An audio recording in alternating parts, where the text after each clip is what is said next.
Trying something out a little bit different here today on the channel. Something that I would love to do throughout the year. We're going to call it, I think, buy or sell. Essentially, what you're going to do is I put out a tweet on Twitter at GiraffeNeckMarc, link in description if you want to follow me. But I put out a tweet asking for some hot takes, for some opinions, things you want to hear me talk about, and I'm going to tell you what I'm feeling. So I'm either going to buy the take, and that means that I enjoy it, I think it's a good one, I can get behind it, or I'm going to sell the take. It's something that I don't believe in, I don't think it's going to happen, I don't like it. So buy or sell, episode number 1 here. I hope you guys do enjoy it. I think it's a new series that could be a lot of fun on the channel, something we can do on a weekly, bi-weekly, monthly basis, and it gets you guys a little bit more involved in the video. So specifically, of course, because this is a new kind of video on the channel, if you do enjoy it, leaving a like really does help me out. We see 2,500 likes on this episode. I guarantee you we'll do another one. 3,000, I'll give you one next week. Subscribe to the channel if you are new and you enjoy the content. We've been killing it recently, guys. Thank you so much for the amazing support. Get in the comment section down below. Go ahead and drop some hot takes that you want to hear me talk about in the next episode. And make sure you follow me on all my social media, GiraffeNeckMarc, links in the description, as well as a link to my Mets podcast, the Mets Sub podcast. So here we go. Let's just start scrolling through Twitter. I'm holding the microphone. It's a little bit different. It's a little new, but I'm not gonna lie. I kind of like it. This is how I do the podcast. I hold the microphone in my hand. We're doing it for the video today. So let's just scroll through this tweet and start answering some questions. Tell you buy or sell. It's a really simple concept, I promise. And I know my editor is gonna do a killer job here. He's gonna put the tweets on the screen, maybe even throw some clips. It's gonna be a banger video. All right, this one came to me at 2:41 a.m. and yes, I'm recording this at 3 a.m. Okay, this one comes to us from Pappergod, Neville Pappergod. I think that's an iCarly meme here. Jacob deGrom is better than Mike Trout. He's more useful to a team's success. If deGrom is on AL, the team needs to do is just provide run support. My God, that English is tough. Trout can provide runs, but his team isn't going to provide outs. So I think to say that Jacob deGrom is better than Mike Trout is ridiculous. I can't go there just yet. Like, Jacob deGrom, I think, is without a doubt top 5 player in Major League Baseball. What he does on the mound is just unmatched to what we've seen in the game right now. Garrett Cole's the closest, and even then he's still not as good as Jacob deGrom. Both those guys are ridiculous though. But to say you're better than Mike Trout, no. I don't also necessarily agree that Jacob deGrom is more useful to a team's success. If you think about that Angels team, if Mike Trout's not on it, yes, they still don't make the playoffs, but they're significantly worse. So while yes, I see what you're trying to say, I'm going to sell this take here. I'm not a believer that Jacob deGrom is better than Mike Trout. All right, Matt Martin. The manager job adds very little value to a team. A bad manager can still manage a great team deep into the playoffs, but a good manager can't just lead a bad team to the playoffs. I actually disagree. I don't agree with this take.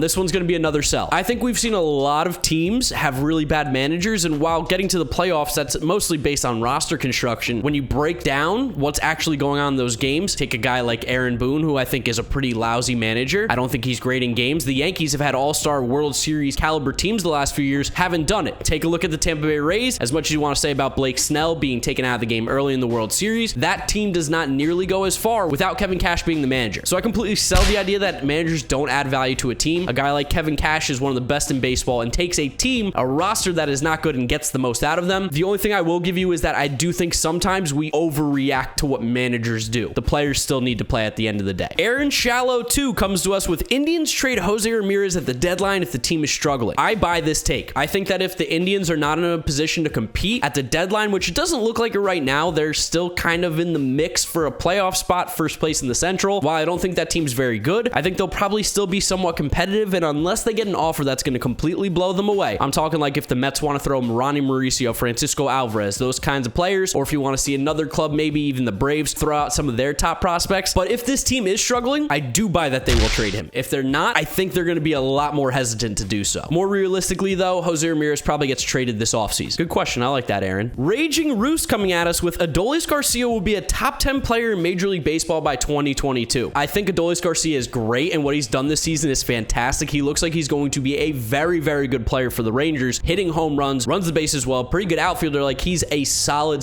player. But to say top 10 in Major League Baseball, I think that's a little bit of an overreaction to the insane month that we've seen him have. Kind of think of it as a little bit Randy Arozarena-like in how he just kind of came out of nowhere. Also a former Cardinals prospect. I think it's 100% safe to say that this guy is going to be a legitimate player and very, very good for the Rangers. But to get in that top 10 player in Major League Baseball category conversation, you have to be so good and better than some of the guys who are already there. Those guys then have to drop. It's going to be tough. By the end of 2022 buys you more time, but I still think it's not going to be possible when guys like Tatis, Trout, Betts, Bellinger, Yelich, deGrom, Cole, Judge, like I just named a bunch of dudes right off the top of my head that are already ahead of Adolis Garcia. Has a lot of ground to make up. It's going to be tough, so I'm going to sell this one. But I do like Adolis Garcia. He's sick. Fred Lewis forever. A Giants fan. You guys know I love to talk about the San Francisco Giants on this channel. Gausman will be top 3 in Cy Young. Posey will start the All-Star game for the NL. So I'm going to combine the two together. It's a little bit of a buy and a sell. I don't think Kevin Gausman is going to be top 3 for NL Cy Young voting. I think it's going to be like DeGrom, Bauer. I think you're going to see a lot more traditional names and some other guys sprinkled in there. Gausman, though, I can 100% see top 5. He's pitching really well. His stuff's been nasty for the last couple years. He looks like he's a legitimate starting pitcher there in San Francisco. He's been great. Top 3, I don't know. Corbin Burns still exists too in this league. Brandon Woodruff. It's going to be tough to get that top 3. Now, as for Buster Posey starting the All-Star game, I 100% am buying that. I think Buster Posey is going to end up being the starting catcher in the National League this year for the All-Star game, which is crazy to say. Didn't think this was going to happen before the season, but the way he's playing, Giants fans are super passionate. They're always supporting their guy. He kind of deserves it. Very much deserves it. I buy Buster Posey starting the All-Star game. Ooh, this one's interesting. Coming from Patrick Ward, Rogers to Judy, Correa and Bregman are both top 5 at their respective positions. That is a really, really good question. I think Bregman is 100% a top 5 third baseman. I'm going to buy that. Correa is tough because shortstop is absolutely loaded. I mean, let's just go right off the rip right now. We got Tatis, we got Story, we got Turner. I think Lindor's still a top 5 guy, and even then he's fringe if you don't want to believe it based on what you've seen in the last few years. That's fine. I'm not going to get mad at you anymore. He's playing terribly, but I still think he's a better player than Carlos Correa. You're even going to start throwing into the conversation guys like Corey Seager, Tim Anderson, Xander Bogaerts, of course, is really, really good. Bo Bichette. I don't know if I buy Correa being top 5. He's 100% top 10 though, without a doubt. Top 5, I need to see him play offensively like we've seen him do in the past. Been a bit of a slow season, but boy, is he close. Ooh, Jaron Guiley? I don't know how to pronounce your name, but you've been watching me for a long time, so I'd love to include you in this one. Thank you for the tweet. The Twins are positioned to be the 2019 Nats. Ooh, this is a big sell. This is a big, big sell. Here's the difference between the 2019 Nats and the current Minnesota Twins roster. The 2019 Nats had pitching. Strasburg, Scherzer, Corbin, even guys in the bullpen stepped up big time. Twins just don't have that. Kenta Maeda is good, and I expect him to kind of even out at some point. Like, he's just too good not to, but we've been waiting on Jose Barrios for years to be the pitcher that we thought he was going to be, and it just looks like it's not coming. The rotation is falling apart. The bullpen is not bad, but it's not good. The offense is loaded, but it's like in a year where the balls are dead and home runs are not flying out as much. This Twins team has problems, and I don't think they're even comparable to the 2019 Nats, which I hate to say. I like the Twins roster, but this is a big time sell. I don't see the Twins being a World Series contender in the slightest right now. All right, let's give us a little shout out here to my guy Wardy NYM, Mets fan, YouTuber as well. Byron Buxton is dealt to the NL East by the trade deadline and finishes top 5 in MVP vote. I think that's a huge sell. I don't think the Twins are moving Byron Buxton right now. While his value is incredibly high and they don't look to be a team that's going to compete this year, I don't think you're trading Byron Buxton. I think this is a guy you try to keep there long term, lock him up. He's your franchise piece now. You build around him. I don't think you trade him. And if you do, I don't necessarily know if the NL East is a lock. Like, yeah, he'd be great on the Mets. He'd be really good on the Phillies. All the teams could use him. He's great. I just don't see it happening. And especially, he's not going to be in the top 5 MVP voting if he gets traded. It's not going to happen. Oh boy, fellas, ladies, this is bad. Will Sports, well, at Will Sports 10, Shohei Ohtani will be a one-year wonder and will dramatically decline next year. Dude, Shohei Ohtani's not going anywhere. This is a hard sell. I wish I could say some buys here, but you guys are really, these hot takes are super, super hot. Granted, I asked for them, but Shohei Ohtani will not be a one-year wonder, dude. He is too good on the mound. He is too good at the plate. The stuff that he's doing is also repeatable. He's hitting the baseball extremely hard every single time he's up at the plate. And while barrel percentages and stuff tends to tell you that you're not going to barrel up every single baseball that you see, there's no reason as to why Shohei Ohtani, though, can't continue to be a guy who hits for power. He's an incredible athlete. He's only going to be getting healthier and stronger. This dude is not a one-year wonder. He's already kind of past that anyway because he's had good years before. So I vehemently disagree with them. This is the hardest sell probably of the entire video. Like, no way he's a one-year wonder. He's possibly the most talented player we've ever seen play Major League Baseball. At 215_Mikey coming in with Zach Wheeler is a top pitcher in this league. Zach Wheeler is a top pitcher in Major League Baseball. He's not, the elite class, but he is definitely very, very good and probably getting close to being that best pitcher on that Philly staff because Nola's kind of taken a few steps back a little bit. Zach Wheeler is looking really, really sharp. The strikeouts are up, which were down in 2020. That was a big concern if you had any, but this was a guy, if you go back to my video where the Phillies signed him, 1, I was upset the Mets didn't bring him back, and 2, I went, oh man, guys, they did not overpay. They got their guy and There's good reasoning to. I compared him to Garrett Cole before he went to Houston, and what do you know? Zach Wheeler is starting to do stuff that Garrett Cole is doing in Houston. Not to the same level. He's not as dominant, but he's still very, very good. A pitcher you want on your squad, a pitcher that's going to go out there, give you 7 innings, and give you a chance to win every single game. He is definitely a top pitcher in the league. He's very, very good, and it pains me to say because he's a former Met in friggin' Philly, but this dude is sick. That's a hard buy. Vlad Jr. gets the triple crown this year, coming from Big Deuce, Mr. Bojangles 7091. Vlad Jr., I'm all aboard the Vlad Jr. train. This guy is so sick. He lost the weight. He's hitting the ball in the air more, and his patience at the plate has been phenomenal. I mean, he's pretty close to triple crown stuff right now in the American League, and I fully expect him to be a top hitter in the league the entire season. He's hitting .337 average. He's got 16 homers, 41 RBIs, so he leads baseball in homers and RBIs, so clearly that means he leads the American League. And this is a guy that we saw like hit 400 in the minors at times. He has the ability to be a high average guy. 337 might be like kind of where you need to be to win the batting crown. I think there's a chance he can win the triple crown this year. He is just that good. I'm buying it big time. Do a few more here. We got one from Zach Wilson Stan, extended Lindor. Rockies keep Trevor Story for the rest of the year. I can't see a world where this happens, but this Rockies front office is so dysfunctional. At least they got rid of Burdich or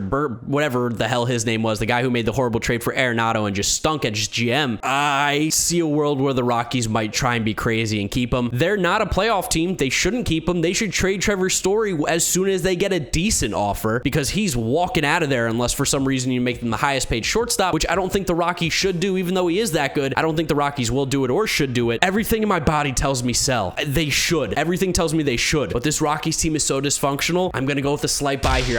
I can see the Rockies not trading Trevor Story, and that's a huge mistake. Huge mistake. Not because Story's not good, but because the Rockies need to get some people in that farm system. It's weak. Ooh, this one's hot. This is a hot take here. Oh my goodness. When Sixto returns, the Marlins will have a top 5 rotation in baseball, coming from Matthew Quintino, Matty Q Raps. My guy, I'm sorry. No, they won't. Trevor Rogers is really good. Pablo Lopez is a solid pitcher. He's great. Underappreciated. Sixto looks like he could be very solid. He looks like he'd be sick, but he is not yet at the caliber of being even close to a top pitcher in baseball yet. He has stuff, but hasn't shown it consistently enough to make you say that he's going to be disgusting. Like Rogers is, I think, more of a guarantee to be a really, really good pitcher than Sixto right now. And Sandy Alcantara is really good. I think you have a strong rotation. I don't think it's one of the top 5 in baseball because Sixto comes back. It's good though. It's good. Just not top 5 yet. But I think they could get there. The talent in Miami is loaded. So I'm going to sell it right now, but that's a buy down the line for sure. Like this Marlins team, the rebuild has ended up being pretty good. They've got some good players. All right, let's do 2 more here. 2 more coming at you. All right, Johnny Banks _ Jake Cronenworth is a top 5 second baseman in baseball. I'm willing to buy this one. Jake Cronenworth is sick with the glove, with the legs, with the bat. He gets on base. He's a really, really scrappy player who's also got a little bit of pop in that bat. Like Cronenworth is what? 5 homers, 11 doubles, a triple, 17 RBIs, hitting .304 with a .374 on base, .457 slugging, and an .830